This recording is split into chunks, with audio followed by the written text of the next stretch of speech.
La légende raconte que 9 sources, 9 fontaines d'eau pure alimentent des étangs jusqu'alors connus que de quelques privilégiés. Un paradis pour la tortue cistude et avec un peu de chance, on peut même apercevoir la loutre. À quelques dizaines de mètres de la 65, cette réserve biologique a bien failli disparaître avec l'autoroute. C'était sans compter sur la détermination du maire et des habitants de Bostens pour sauvegarder ce lieu magique.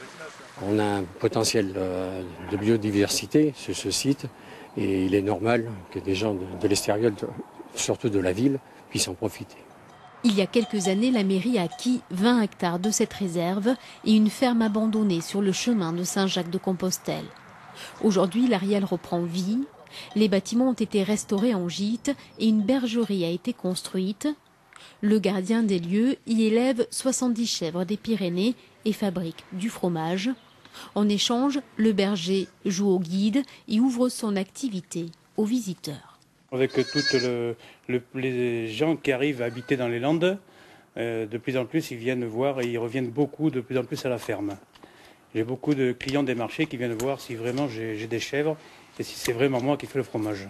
À court de moyens, le maire de Bostens a proposé ce projet de rénovation à la communauté d'agglomération du Marsan. Le site des 9 fontaines est alors devenu le début d'un projet de parc naturel urbain. On compte beaucoup sur cette partie-là pour développer jusqu'au centre-ville de Marsan, puisque le PNU intègre aussi tout le développement de l'aménagement des berges qui est réalisé actuellement. Au total, 6 sites ont été retenus sur le territoire du Marsan pour être valorisés sans les dénaturer.